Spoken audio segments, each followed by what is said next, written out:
to some degree, you're going to find yourself engaging or interacting with other expats. There is an expat community pretty much everywhere you're going to go in Southeast Asia. So there's 3 areas of life that you want to kind of know the rules for that I know of. Nobody's really put these 3 things down in one spot, so I thought I would go ahead and do that today. And I mentioned these so that you can basically operate within the expat community and kind of know the etiquette so that you don't end up alienating yourself by really not knowing these 3 rules or guidelines, whatever you want to call them. So hopefully this will save you a little bit of embarrassment or hassle down the road. The first one has to do with home privacy. Now, you may go into town and see another expat and get to be buddies or just have a good conversation or whatever, and that's all great. But something you got to understand about expats who have been living in another country for quite a period of time, one of the things they value is keeping drama away from their home. So one of the worst things you can do to start off on a bad foot with some expat who's already living here is to ask him the question, well, where do you live? Most expats want to maintain their privacy. And by privacy, they don't want other expats to know where they live unless it's a close friend. And if you just met this guy on the street, you don't qualify to be asking that question. It's a bad question to ask because anybody that has lived here knows you don't just go telling every Tom, Dick, and Harry where you live because you never know. The guy might just one day decide he's in the neighborhood, and if he knows which apartment you're at a certain condo, next thing you know, he's knocking at your door. Or in this case, you're knocking at his door. Guys who have retired in the Philippines or abroad, they pretty much value keeping their schedule open. And the last thing they want is a drop-in that's unannounced. So unless you get to know a guy for, say, a week or 2, and only if he invites you to come by and check out his place, maybe he's got musical equipment he wants to show you because you're both into music, or you have some common hobby, or you just really hit it off and he's okay with having you over to know where he lives, don't ever ask a guy, an expat, where do you live? When he's damn good and ready, he'll invite you to come and visit him. And that's a pretty big sign of trust. So the first thing is just don't ask a guy where he lives. You might ask him, so you're in Tagbilaran, you're in Davao, you're in Valencia, Dumaguete, the city. It's a big city. You know, it's an okay question to ask. What city are you living in? But I've actually had guys who, in the course of just sitting there at the table, at first they'll say, oh, so where do you live? And I'll say, well, Bohol. And they're like, well, yeah, but where? Like, what are you next to? And I go, well, just outside of town. Well, yeah, but where? Like the north side, the east side? Are you over at this condo? Are you at that condo? See, at that point, he's crossed the line. I don't want somebody just dropping in at my place. So first rule is respect another expat's right to home privacy. Now, the second one, it happened among a close group of friends of mine. And the situation was among about 5 of us, one guy had a girlfriend, a Filipina. They were together a while, didn't work out. He broke up with her. And one of the other guys in our group, within 24 hours of knowing that they broke up, went chasing after her to go out with her. Don't do that. Do not go chasing after the ex of one of your friends. In the case that this happened, which I witnessed firsthand, I automatically immediately knew what to do. I'm never going to have dinner with this guy again. I can't trust him. If he's willing to do that to one of my friends, to somebody he claimed to be friends with, he would do it to me. He would go chasing after my ex. Now, you really got to think about this. If I'm friends with somebody and I consider him a good friend, even if he breaks up with a really hot, really fantastic Filipina, for whatever reason it didn't work out with them, even though he's decided he doesn't want to be with her, he spent a certain amount of time getting close to her and probably cares about her.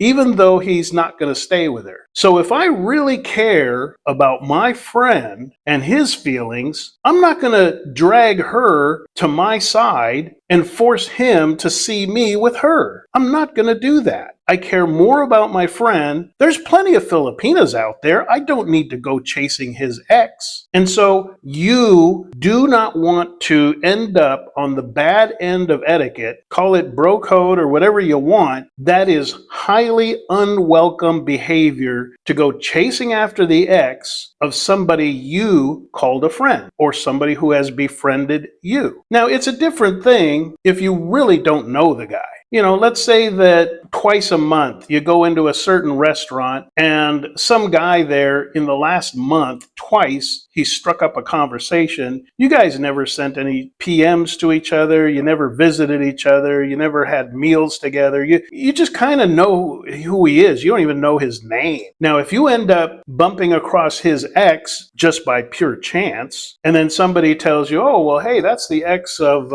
so-and-so. You know that guy you saw 3 weeks ago, you know, sitting on the bar or whatever. Okay, well, you don't owe anything to this guy. You don't know him. You can't cut yourself off from every Filipina who's ever dated a foreigner. That's just silly. But we're talking about chasing the ex of your friend. That's just off limits. You know, if you want to have some class, if you care about your friend as much as you might really want to be with this woman, keep in mind there's other hot Filipinas within a couple islands of you. You don't need to go chasing that particular one. But if all the blood is drained out of your big head and you go chasing after her, you may as well kiss that friendship goodbye because you just showed that friend you can't be trusted. So don't do that. Don't go chasing after the ex of a friend. The third and final rule, again, if you want to just get along with other expats and set some boundaries and expectations from other expats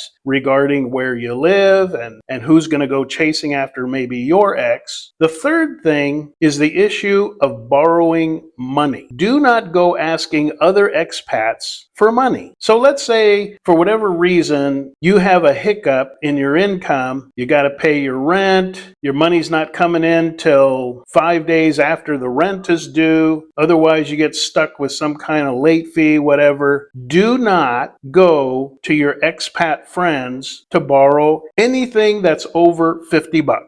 That's just an arbitrary number I came up with. If it's under $50, and I've done this before, like $20, $25. I've said to a buddy, hey, you know, this is going on. I know it's just $20, but can you just loan it to me for a few days? I use Gcash or whatever so I can get it to him really quickly. And then boom, it's a done deal. It's over with. I borrowed it, paid it back. And that's only happened, I can think, once in 11 years. You don't want to make a habit of this. And I've had good friends say to me, hey, could I borrow some money? I really got this thing happening and it's going to be a hassle for me if I don't pay it. My rule is, and again, you can make your own rule on the amounts, but my rule is if it's under $100, I'll just give it to my friend. If he's a good friend, I'll just tell him, well, here, just take it, do what you got to do. Don't worry about paying me back. And they'll say, well, no, it's just a loan. I'll go, well, okay, if you want to pay me back, fine, but just know you don't have to pay me back. It's okay. It's cool. We're friends. We help each other out. It's under $100.